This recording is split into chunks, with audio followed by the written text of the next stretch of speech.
اس ارادے سے ہمارے شہر بڑیاتن کے مسجد جدید کے خطیب امام حضرت مولانا مولوی محمد اکبر صاحب رشادی اور مسجد امین تنگم نگر کے امام حضرت مولانا مولوی توصیف احمد صاحب عذر پیش کر دیے کہ سفر پر ہیں، ورنہ وہ بھی آ جاتے، اور ہمارے حضرت مولانا مولوی محمد عثمان رحمانی صاحب محتمل دارالعلوم سعیدیہ، اسی طرح مارکیٹ مسجد کے خطیب و امام حضرت مولانا مولوی عبدالرشید صاحب، مسجد اقصی گوپلا پورم کے خطیب و امام حضرت مولانا مولوی صادق صاحب، الحمدللہ گزشتہ مرتبہ بھی ہمارے سامنے اچھے انداز سے روشنی ڈالے تھے، اب اس مرتبہ بھی انہی کو ہم نے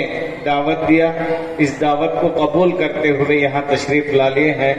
بہرحال دیر کیے بغیر وقت کا خیال کرتے ہوئے ہمارے پاس اور بھی 3 مقرر آنا ہے، بارش بھی ہے، آ جائیں گے امید ہے انشاءاللہ۔ میں سب سے پہلے ہمارے حضرت مولانا مولوی محمد عثمان عرف اعجاز رحمانی صاحب سے درخواست کرتا ہوں آپ اپنی قیمتی باتوں سے ہمیں نوازیں۔ آپ کے بیان کے بعد انشاءاللہ اور 3 مقرر حضرات کا بھی پروگرام ہوگا۔ وقت کا خیال کرتے ہوئے آپ اپنی قیمتی وقت ہمیں سرفراز فرماتے ہوئے اپنے خیالات سے ہمیں آگاہ فرمائیں۔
السلام علیکم ورحمۃ اللہ وبرکاتہ۔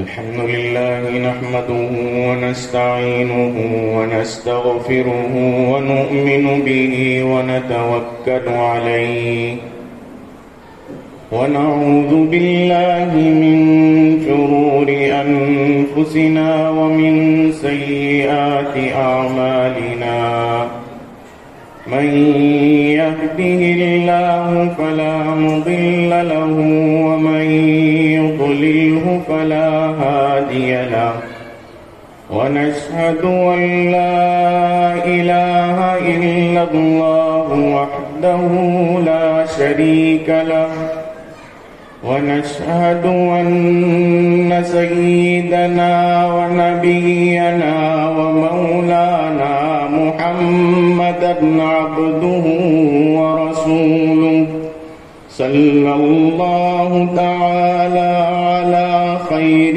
خلقه محمد وعلى آله وأصحابه أجمعين أما بعد فأعوذ بالله من الشيطان الرجيم بسم الله الرحمن الرحيم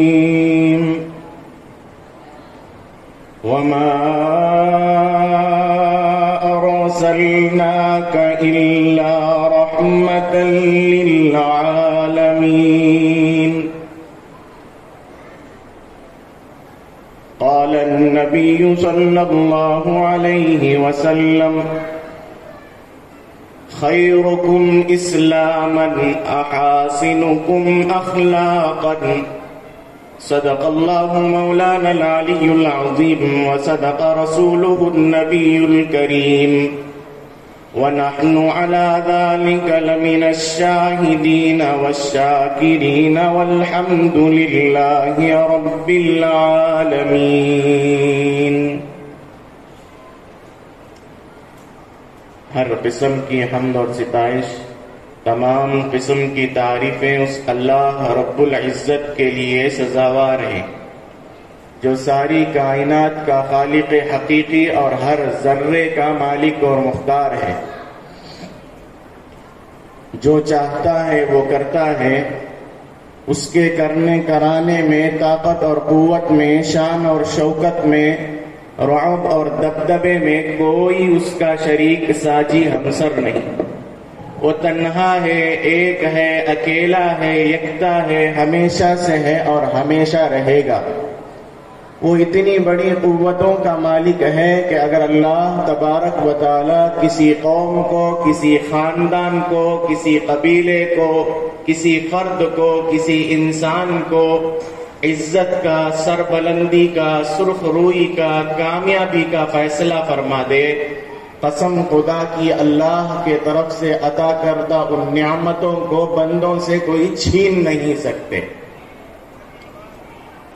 ہاں، اگر کسی قوم کے یا کسی فرد کے یا کسی انسان کے کالے کرتوتوں کو دیکھ کر شریعت سے لاپرواہی زندگی گزارتا ہے، شریعت کا اس کے پاس کوئی لحاظ نہیں ہے، رسول اللہ صلی اللہ علیہ وسلم نے جو زندگی بتلائے ہیں، سکھلائے ہیں، دکھائے ہیں، ان چیزوں سے دور ہو کر جب آدمی زندگی گزارنا شروع کرتا ہے، من چاہی زندگی، دل چاہی زندگی اگر گزارنا شروع کرتا ہے، تب اللہ تبارک و تعالیٰ کے طرف سے اس کے ذمے مصیبت، آفت، آزمائش، پریشانی میں مبتلا کر دے. قسم خدا کی اس مبتلا کردہ مصیبتوں سے کوئی نجات نہیں دلا سکتے. اللہ کی بے انتہا کرم فرمائیاں ہیں. ان کرم فرمائیوں میں سب سے بڑی کرم فرمائی، سب سے بڑی عنایت، سب سے بڑا تحفہ جو مجھے اور آپ کو جو ملا ہے وہ جناب محمد الرسول اللہ صلی اللہ علیہ وسلم کی امت میں پیدا فرمایا. میرے والد محترم حضرت ایوب رحمانی صاحب رحمت اللہ علیہ فرماتے تھے، تقریباً انبیاء علیہ السلام کی تعداد جو ہے، گنتی جو ہے، وہ 1.25 لاکھ ہے. ہر نبی کی یہ خواہش تھی کہ ہر نبی اللہ کے دربار میں دعا کرتے تھے، اے اللہ مجھے رسول اکرم صلی اللہ علیہ وسلم کی امت میں پیدا فرما. لیکن ایک نبی کی دعا قبول ہوئی جو جسے حضرت عیسیٰ علیہ السلام کہتے ہیں. اللہ نے ان کی دعا قبول کی کہ میں ضرور تجھے امت محمدیہ کے نبی، امت محمدیہ کے امت میں ضرور بھیجوں گا، لیکن شریعت نہیں ہوگی، کتاب نہیں ہوگی. اس لیے کہ جتنے انبیاء کو اللہ نے بھیجا یا تو شریعت دی یا تو کتاب دیے، لیکن اللہ نے حضرت عیسیٰ علیہ السلام کی دعا کو قبول فرما کر وہ انشاءاللہ حضرت عیسیٰ علیہ السلام تشریف لائیں گے. ایک نئی شریعت لے کر نہیں آئیں گے بلکہ حضور اکرم صلی اللہ علیہ وسلم کی شریعت پر عمل کریں گے. بزرگان محترم، وہ پیارے نبی، امت کے دردمند نبی، امت کے غمخوار نبی، امت کے خاطر راتوں کو جاگ کر رونے والے نبی، وہ ایسے پیارے نبی کہ ادنا درجے کا امتی جب تک جنت میں نہیں چلے جائے گا اس وقت تک میرے اور آپ کے آقا جناب محمد الرسول اللہ صلی اللہ علیہ وسلم جنت میں تشریف نہیں لے جائیں گے. بارہا اللہ کے نبی کو روز قیامت کے دن یہ کہا جائے گا، نہ انبیاء کے فرشتے فرشتوں کے ذریعے یہ حکم ہوگا آپ تشریف لے جائیے، آپ جنت کو جائیے، لیکن اللہ کے نبی سرکار دو عالم صلی اللہ علیہ وسلم وہیں کھڑے ہوں گے، پیارے اللہ سے دعا کرتے ہوں گے، اے اللہ اس وقت تک میں جنت میں داخل نہیں ہوں گا جب تک کہ میرا ادنا درجہ امتی جنت میں نہ چلے جائے۔ ایسے سرکار دو عالم صلی اللہ علیہ وسلم پر ہم تمام کے طرف سے درود اور السلام ہو، اور ان کی لائی ہوئی شریعت پر عمل کر کر ان کے آنکھوں کو ٹھنڈک پہنچاتے رہنے کی اللہ تعالی ہم تمام کو توفیق عطا فرمائے۔ بزرگان محترم، برادران عزیز، ملت اسلامیہ کا عظیم سرمایہ نوجوانان قوم، سب سے پہلے میں اس بڑی مسجد کے ذمہ داران کا اور میرے استاد محترم حضرت مولانا مولوی حافظ علی صاحب سعیدی دامت برکاتہم کا، اور یہاں جو بڑے بڑے رئیس التجار حضرات یہاں تشریف فرما ہیں، اور دیگر علماء کرام، آج یہ جو جلسہ منایا جا رہا ہے یہ میلاد النبی، سیرت النبی صلی اللہ علیہ وسلم، ایک خطیب کے لیے، ایک امام کے لیے، ایک حافظ قرآن کے لیے سیرت بیان کرنے کے لیے جب ان کو بٹھایا جائے گا، ان سے کہا جائے کہ تو آپ کو سیرت بیان کرنا ہے، تو ہر خطیب، حضرت اکبر حضرت میرے استاد سے درخواست کرتا ہوں کہ وہ اسٹیج پر تشریف لائیں، تو ہر مقرر کے لیے یہ بات مشکل ہے کہ کہاں سے حضور اکرم صلی اللہ علیہ وسلم کی سیرت کو بیان کیا جائے۔ کیا حضور اکرم صلی اللہ علیہ وسلم کی ولادت کے متعلق بیان کیا جائے، یا حضور اکرم صلی اللہ علیہ وسلم کی جوانی، حضور اکرم صلی اللہ علیہ وسلم کا حلیہ مبارک، حضور اکرم صلی اللہ علیہ وسلم کے نبوت کا دور، حضور اکرم صلی اللہ علیہ وسلم کے اخلاق، کردار، کون سے شعبے کو بیان کیا جائے؟ ایک مقرر کے لیے یا ایک عالم کے لیے یا خطیب کے لیے بہت مشکل ہوتا ہے۔ بہرحال ایک مختصر سے مدت میں کوشش کروں گا کہ میں آپ حضرات کے سامنے سیرت کے چند گوشوں پر روشنی ڈالنے کی۔ بزرگان محترم، علماء نے لکھا ہے سیرت، نبی کریم صلی اللہ علیہ وسلم کی سیرت، سب سے پہلے ولادت، اللہ کے نبی صلی اللہ علیہ وسلم کی پیدائش کے بارے میں ذکر کیا جائے، اس سے ہمیں کیا سبق ملے گا؟ بعض سیرت کے شعبوں کو سننے سے آدمی کو ثواب ملتا ہے، بعض کے وہ سیرت کے شعبہ جب انسان جب ذکر کرتا ہے تو اس سے ان کی زندگیوں میں تبدیلی آتی ہے۔ تو فرمایا گیا کہ سب سے پہلے ولادت کا ذکر کیا جائے، جس سیرت کے بیان میں ولادت کا ذکر نہ ہو تو اس سیرت کا بیان کرنا مکمل نہیں ہے۔ تو سب سے پہلے علماء نے، اہل سیرت نگار نے لکھا ہے کہ سب سے پہلے سیرت ولادت کا ذکر کیا جائے، دوسرے نمبر پر حضور اکرم صلی اللہ علیہ وسلم کا علم ہی کے ذریعے انسان کو اچھی زندگی میسر ہوتی ہے، جہالت سے نکل کر آدمی روشنی کی طرف آتا ہے۔ ایک چھوٹی سی مشن بھی اگر چلانا ہو تو اس کے ساتھ ایک کاپی دی جاتی ہے، اس کے ساتھ ایک نوٹ دیا جاتا ہے، تم اس نوٹ کو، اس کاپی کو دیکھیں گے تو صحیح معنوں میں اس مشن کو چلا سکیں گے۔ اسی طریقے سے نبی کریم صلی اللہ علیہ وسلم کی سنت پر جب تمہیں عمل کرنا ہے، راہ راست پر آنا ہے، سیدھے راستے پر آنا ہے، اس صراط مستقیم پر جب تمہیں چلنا ہے تو سب سے پہلے حضور اکرم صلی اللہ علیہ وسلم کے علم کو معلوم کرنا ہوگا۔ تیسری چیز فرمایا گیا عمل کے بارے میں، حضور اکرم صلی اللہ علیہ وسلم کے عمل کے متعلق معلوم کرنا ہوگا، کن کن حالات میں انسان جب پیدا ہوتے ہیں، پیدا ہوتے وقت کیا عمل تھا نبی کریم صلی اللہ علیہ وسلم کا، جوانی ملی نبی کریم صلی اللہ علیہ وسلم کو، اس وقت کا کیا عمل ہے، جب نبوت ملی لوگ ستائے، جسے امین صادق سچا کہہ کر امت پکارتی تھی، ویسی شخصیت کو وہی قوم نے جب انکار کر دیا تو کیسے اللہ کے نبی صلی اللہ علیہ وسلم نے کتنے نرمی سے، پیار سے، محبت سے، سنجیدگی سے، متانت سے، حکمت سے امت کو سمجھا کر جوڑ کر کتنی بڑی امت آپ دنیا کے اندر بنا کر گئے ہیں، اس کے متعلق کچھ باتیں ذکر کی جائیں۔ چوتھی بات یہ ہے کہ حضور اکرم صلی اللہ علیہ وسلم کے اخلاق حسنہ کو بیان کیا جائے۔ لقد كان لكم في رسول الله اسوة حسنہ کہا اللہ تعالیٰ نے۔ بزرگان محترم، میں سب سے پہلے ولادت پر آؤں گا، ہو سکے تک اپنی بات کو وقت پر ختم کرنے کی کوشش کروں گا، اس لیے کہ گلا بھی ساتھ نہیں دے رہا ہے، مستقل پروگرام کی وجہ سے آواز بھی بیٹھی ہوئی ہے۔ آپ لوگ دعا فرمائیں، توجہ دیں، انشاءاللہ اللہ تعالیٰ مجھ سے جو بھی کہلوائیں گے آپ حضرات کے سامنے ضرور عرض کروں گا۔ بزرگان محترم، ولادت ہر مومن، چاہے وہ مومن کیسا بھی ہو، وہ مومن کے دل میں نبی کی محبت ضرور ہوتی ہے۔ ہر امتی یہ چاہتا ہے کہ میں نبی کریم صلی اللہ علیہ وسلم کی میلاد مناؤں، نبی کریم صلی اللہ علیہ وسلم کی سیرت کو سنوں۔ بہرحال اللہ کے نبی صلی اللہ علیہ وسلم جب پیدا ہوئے نبی کریم صلی اللہ علیہ وسلم نے یتیم پیدا ہوئے۔ نبی کریم صلی اللہ علیہ وسلم کے ولادت سے پہلے حضور اکرم صلی اللہ علیہ وسلم کے والد کا انتقال ہو گیا۔ حضور اکرم صلی اللہ علیہ وسلم کے 11 چچا ہیں۔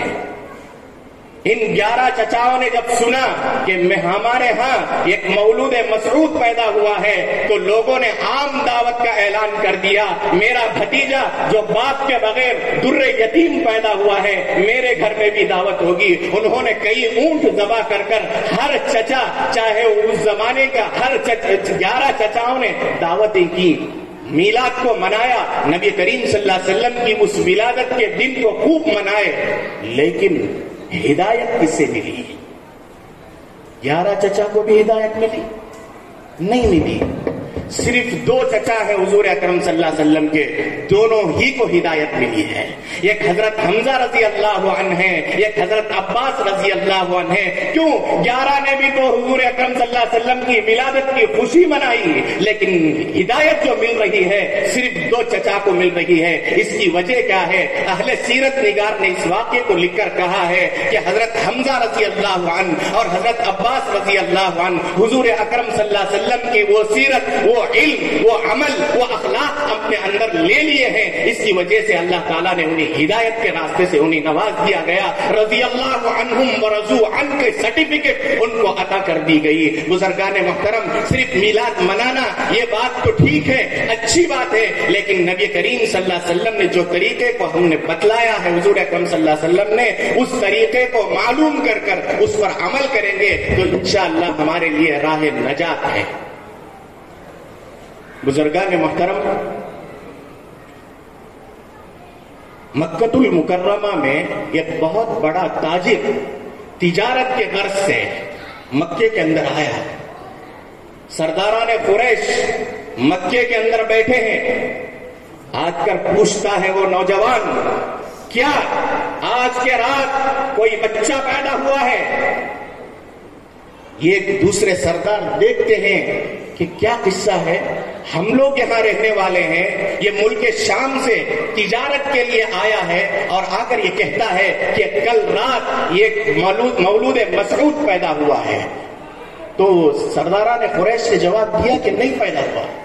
اس تاجر نے کہا، وہ تاجر تورات کا زبردست عالم تھا، اس نے کہا کہ دیکھو معلوم کرو کہ تمہیں کل رات ایک مولود مسعود پیدا ہوئے ہیں۔ تو بہرحال وہ خاندان قریش جب جا کر معلوم کرتے ہیں تو پتہ چلتا ہے کہ اس رات میں حضرت آمینہ کے گھر ایک مولود مسعود پیدا ہوتے ہیں۔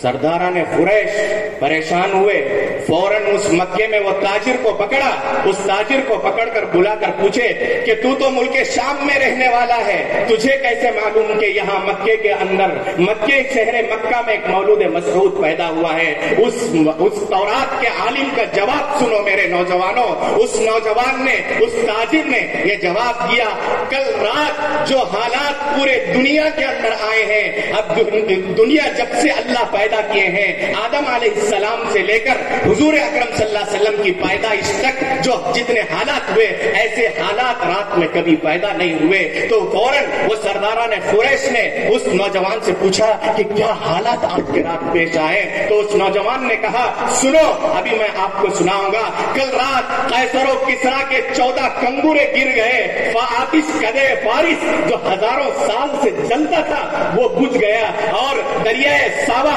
سوکھ گیا۔ دریائے ساوا کیا ہے؟ اس زمانے کے بد عقیدے لوگ جو لوگ اپنی مراد کو پورے کرنے کے لیے وہ دریا کو آ کر وہاں کچھ غلط سلط کام کرتے تھے، تو وہ دریا کبھی نہیں سوکھی تھی۔ آدم علیہ السلام کے زمانے سے لے کر حضور اکرم صلی اللہ علیہ وسلم کے پیدا ہونے تک وہ دریا سوکھ گئی، دریائے ساوا کے بد عقیدوں کو بند کرنے کے لیے آئے ہمارے نبی سرکار دو عالم صلی اللہ علیہ وسلم نے۔ آتش قدح فارس جو ہزاروں سال سے جل رہا تھا اس رات بجھ گیا، تو وہاں کے لوگوں پوچھنے لگے کہ آتش قدح فارس جو ہزاروں سال سے جل رہا تھا وہ کیوں بجھ گیا؟ تو بعض لوگوں نے جواب دیا کہ یہ نبی جو آئے ہیں آگ کے پوجا کو ختم کرنے کے لیے، جو وہاں کے لوگ آگ کو پوجا کرتے تھے اسی رات کو اس کو ختم کرنے کے لیے اللہ کے نبی صلی اللہ علیہ وسلم پیدا ہوئے۔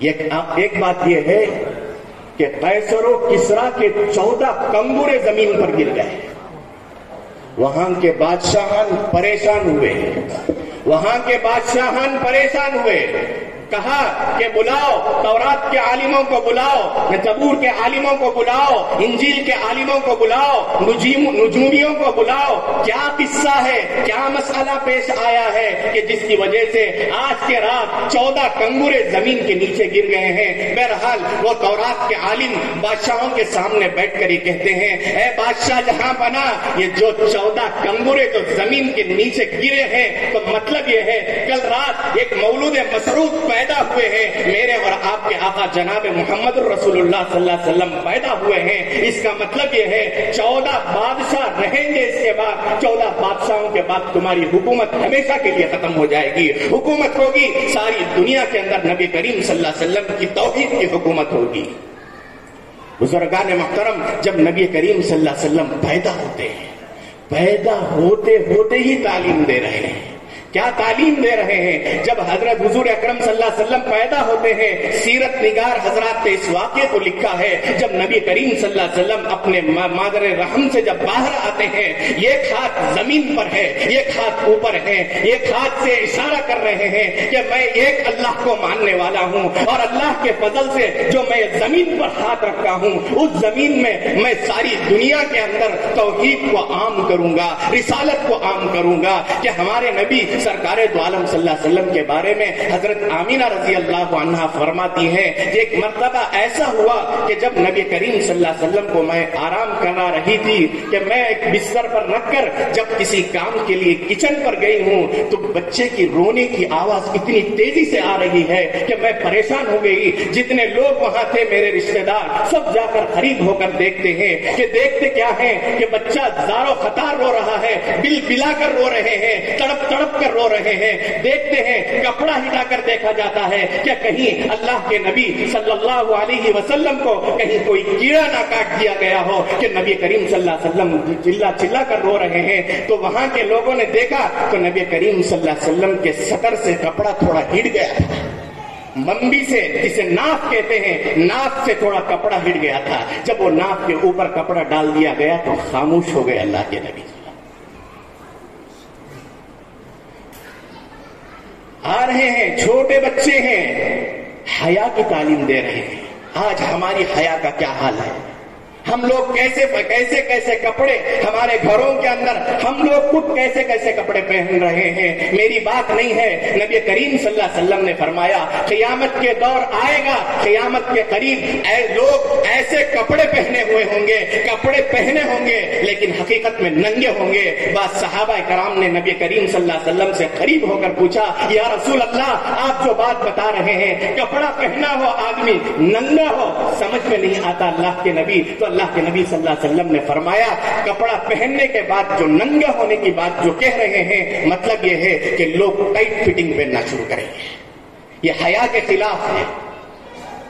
بی بی حضرت آمینہ رضی اللہ عنہ فرماتے ہیں میں نے ایسا کئی مرتبہ دیکھا کہ اللہ کے نبی صلی اللہ علیہ وسلم چھوٹے ہیں، آرام فرما رہے ہیں، آرام فرماتے ہیں، فرماتے وقت میں اگر کپڑا نیند کی حالت میں بھی اگر ہٹ جاتا تو جبرائیل علیہ السلام آ کر اس کپڑے کو برابر کرتے تھے۔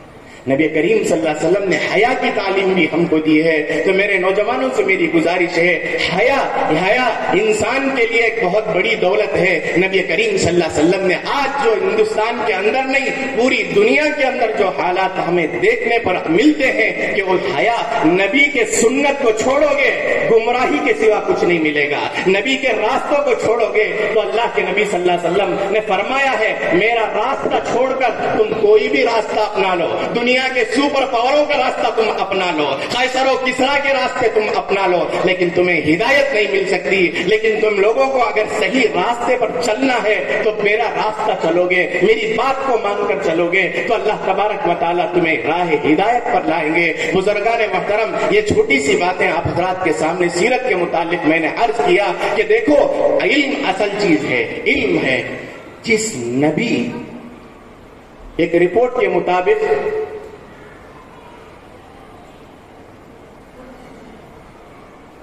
جس نبی کی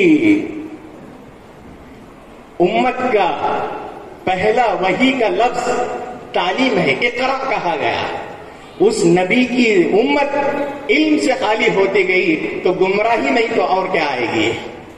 اللہ کے نبی صلی اللہ علیہ وسلم کو اللہ کے طرف سے جب وحی نازل فرما رہے ہیں تو پہلا لفظ اقرا ہے، پڑھنے کا لفظ کہا ہے۔ بہت سارے ایسے نوجوان ہوں گے، بہت سارے ایسے بڑے ہوں گے جو علم سے دور ہیں۔ علم سے دوری انسان کے لیے جہالت کا سبب بنتا ہے، اس لیے آپ سے میری یہ گزارش ہے، سب سے پہلے علماء سے جڑو اور ائمہ کرام سے جڑ کر معلومات کرو کہ علم کیا چیز ہے اور ہم لوگوں کو زندگی کے کن کن شعبوں میں کیسی کیسی چیزوں کی ضرورت پڑتی ہے، ان چیزوں کو معلوم کرو، انشاءاللہ اللہ تعالیٰ بہترین زندگی عطا فرمائیں گے۔ نبی کریم صلی اللہ علیہ وسلم کے عمل کے بارے میں ایک واقعہ عرض کر میں اپنی بات کو ختم کر لوں۔ اللہ کے نبی صلی اللہ علیہ وسلم نے فرمایا میرے نقش قدم پر چلو گے، میں جس چیز کو سکھایا ہوں اس چیز پر تم چلو گے، اللہ تعالیٰ تمہیں کامیاب فرمائیں گے۔ اللہ کے نبی صلی اللہ علیہ وسلم کی یہ عادت مبارکہ تھی کہ اللہ کے نبی صلی اللہ علیہ وسلم مانگ سیدھی کاٹتے تھے،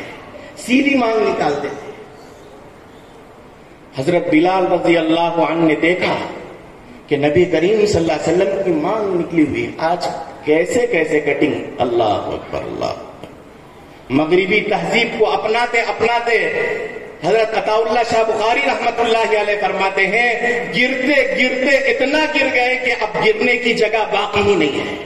امت حضور اکرم صلی اللہ علیہ وسلم کی امت گرتے گرتے اتنا گر گئی ہے کہ اب گرنے کی جگہ بھی باقی نہیں ہے، نیچے آتے آتے اتنا نیچے آ گئے کہ اب نیچے آنے کی جگہ نہیں ہے۔ تو بزرگان محترم کہ دیکھو وہ حضرت بلال حبشی رضی اللہ عنہ حضور اکرم صلی اللہ علیہ وسلم کو دیکھتے ہیں کہ سیدھی مانگ نکالے ہوئے ہیں، مانگ کو نکالنے کے لیے بہت کوشش کرتے ہیں، مانگ نہیں نکلتی ہے۔ کیوں؟ اس لیے کہ حضرت بلال رضی اللہ عنہ کے سر کے بال گھنگریلو بال تھے، گھنگریلو بال تھے، گھنگریلو بال میں اگر کوئی انسان مانگ نکالنا چاہے تو مانگ نہیں نکل سکتی۔ کتنے متبع سنت تھے دیکھیے، ایک دن گئے اپنے گھر کے اندر گئے کہ ایک سلاخ کو گرم کیا، ایک کمبی کو، ایک راڈ کو گرم کیا، چولہے پر رکھ کر پورے اچھی طریقے سے جب گرم ہو گیا تو وہ اٹھا کر اپنے سیدھے مانگ اپنی سیدھی اس پر رکھ لیے، جل کر جب مانگ بن گئی تو نبی کریم صلی اللہ علیہ وسلم کے سامنے گئے، دیکھا دکھایا اللہ کے نبی، اے اللہ کے نبی میں آپ جو کرتے ہیں وہ کروں گا۔ تو اللہ کے نبی صلی اللہ علیہ وسلم نے اس مانگ کو دیکھا، دیکھ کر اتنی دعائیں دی، تبھی تو اللہ کے نبی صلی اللہ علیہ وسلم نے فرمایا کہ میں حضرت بلال کی جنت میں جو چلنے کی آہٹ ہے وہ میں سنتا ہوں۔ نہ ایک سنت کو اپنائیں گے، ایک سنت کو بھی اگر اپنائیں گے تو انسان کی زندگیاں تبدیل ہو سکتی ہیں۔ ہیں, برکتیں مل سکتی ہیں. صرف سن کر جانے کا نام سیرت نہیں ہے. اپنے آپ کو بدلو. اگر کسی کی عمر 60 سال کی ہے, 50 سال کی ہے, 25 سال کی ہے, مطلب یہ ہے 25 سال تمہاری زندگی میں سیرت آ چکی ہے. تم نے 25 سال تم نے علماء سے سیرت کے وہ بیانات, سیرت کے وہ اعمال, سیرت کے وہ عمل, سیرت کے وہ اخلاق تم نے علماء سے سنا ہے, لیکن تبدیلی نہیں آئی ہے. تو سیرت کا سننا ہمارے نبی کریم صلی اللہ علیہ وسلم کا کوئی نقصان نہیں ہے. نقصان ہے تو ہمارا نقصان ہے. بدلنے کی ہم کوشش کریں گے. جہاں بھی اللہ تعالیٰ مجھے بولنے کا موقع عطا کرتے ہیں, اس آیت پر میں ضرور بولتا ہوں کہ دیکھو, ان اللہ لا یغیر ما بقوم حتی یغیروا ما بانفسہم. جب تک اللہ نہیں بدلیں گے, حالات نہیں بدلے جائیں گے, جب تک کہ تم بدلنے کا فیصلہ نہ کرو. آخری بات کہہ کر اپنی بات کو ختم کر لوں. بزرگان محترم, اللہ کے نبی صلی اللہ علیہ وسلم نے 2 شخصیتوں کے بارے میں دعا فرمایا. اے اللہ, یہ لوگ اگر ایمان قبول کر لیں گے تو میرے اسلام کو پھیلانے کے لیے جو مکے میں مجھے لوگ ستاتے ہیں, پریشان کرتے ہیں, اگر ان 2 لوگوں ایمان قبول کر لیں گے تو یہاں مجھے اسلام کی دعوت دینا میرے لیے آسان ہوگا. میرے لیے دعوت دینا آسان ہوگا. دعا فرمائے. لیکن دعا تو قبول ہوئی. ایک ابو جہل کے بارے میں دعا فرمائے اللہ کے نبی, دوسرے حضرت عمر رضی اللہ عنہ کے بارے میں دعا فرمایا. قبول کس کے حق میں ہو رہی ہے؟ میں نے آیت آپ کے سامنے تلاوت فرمائی کہ جب تک ہم بدلنے کا فیصلہ نہیں کریں گے, ہم کوشش نہیں کریں گے, تب تک ہمارے حالات بدلنے والے نہیں ہیں. ہم اچھی زندگی نہیں گزار سکتے. خود اپنے آپ میں ہر نفس, ہر انسان نے فیصلہ کرے کہ مجھے آج سے نبی کریم صلی اللہ علیہ وسلم کی سنتوں کا پابند بننا ہے, نبی کریم صلی اللہ علیہ وسلم کی سنتوں پر چلنا ہے. یہ پکا ارادہ کرو. بہرحال حضرت عمر رضی اللہ عنہ کے حق میں دعا قبول ہو گئی. حضرت عمر رضی اللہ عنہ ایمان قبول کر لیا. دعا فرمائے تھے اللہ کے نبی صلی اللہ علیہ وسلم 2 شخصیتوں کے بارے میں. ابو جہل کے بارے میں بھی دعا فرمایا, حضرت عمر رضی اللہ عنہ کے بارے میں بھی دعا فرمایا ہے, لیکن قبول ہوتی ہے حضرت عمر رضی اللہ عنہ کے بارے میں. حضرت مولانا طارق جمیل صاحب دامت برکاتہم نے اس واقعے کو لکھ کر یہ فرمایا ہے کیوں ابو جہل کے بارے میں دعا قبول نہیں ہوئی, حضرت عمر رضی اللہ عنہ کے حق میں دعا قبول ہو گئی. مطلب یہ ہے جب اسلام قبول کرنے سے پہلے حضرت عمر رضی اللہ عنہ حضور اکرم صلی اللہ علیہ وسلم جب کعبۃ اللہ میں نماز پڑھنے کے لیے کھڑے ہوتے تو کعبۃ اللہ کے غلاف میں, جو کعبۃ اللہ کا غلاف ہے, اس کے اندر چھپ کر آ کر سنتے تھے کہ کیا پڑھ رہا ہے یہ محمد, کیا پڑھ رہے ہیں یہ محمد صلی اللہ علیہ وسلم. یہ جو کوشش ہوئی ہے حضرت عمر رضی اللہ عنہ کی کہ نبی کریم صلی اللہ علیہ وسلم کی نماز کو آ کر سنتے تھے, تو اللہ نے یہ فیصلہ فرما دیا کہ ان کے لیے راہ ہدایت عطا فرما دیا, انہیں اسلام کی دولت سے سرفراز فرما دیا. وہی عمر رضی اللہ عنہ فرماتے ہیں ایک وہ دن بھی یاد ہے مجھے جب میرے باپ میرے بہن مجھے بکریاں چرانے کے لیے بھیجتے تھے. جب میں بکریاں چرا کر لے آتا تھا, مکے سے مدینے کا سفر کیے ہیں حضرت عمر رضی اللہ عنہ, وہاں ایک جگہ پر کھڑے ہو کر رو رہے ہیں. صحابہ نے پوچھا یا امیر المؤمنین, خوش ہونے کی بات ہے, جب سے آپ امیر بنے ہیں آدھی دنیا میں اسلام پھیل چکا ہے, خوش ہونے کی بات ہے, رونے کی بات نہیں ہے. تو حضرت عمر رضی اللہ عنہ کا جواب سنو میرے نوجوانوں. حضرت عمر رضی اللہ عنہ نے جواب دیا یہ 2 وادی جو جہاں میں کھڑے ہو کر رو رہا ہوں یہ وہ جگہ ہے جہاں میں بکریاں چرانے کے لیے بکریاں لے کر آتا تھا. جب چرا کر لے جاتا تھا اپنے گھر کو لے جاتا, میری بہن میرا باپ یہ کہتا تھا اے خطاب, اے عمر, خطاب کے بیٹے, تو 2 کوڑی کے لائق کا نہیں ہے, 2 کوڑی کے لائق نہیں ہے. صبح سے شام تک تو نے بکریاں چرا کر لے کر آیا ہے تو بکریوں کے پیٹ خالی ہیں. وہ دن بھی مجھے یاد ہے. آج رسول اللہ صلی اللہ علیہ وسلم کی غلامی کو میں نے اپنایا ہے, میں آدھی دنیا میں اسلام کو پھیلا چکا ہوں. ہم کو بھی وہ اسلام ملا ہے. کیا ہماری حکومت آدھی دنیا پر نہیں, کیا ہمارے 30 بائی 40 جو ہمارا گھر ہے اس میں ہماری بات چلتی ہے؟ کیوں نہیں چلتی؟ اس لیے کہ ہم شریعت سے ہٹ کر چلنے والے اگر مزاج ہمارا بن گیا ہے تو یاد رکھو کہ اللہ تعالیٰ ہم تمام کو توفیق عطا فرمائے، ہدایت عطا فرمائے، اللہ ہم سب کو متبع سنت بننے کی توفیق عطا فرمائے، ہر عمل کو جان کر عمل کرنے کی اللہ تعالیٰ ہم تمام کو توفیق عطا فرمائے۔ آمین وآخر دعوانا الحمدللہ رب العالمین۔ ماشاء اللہ۔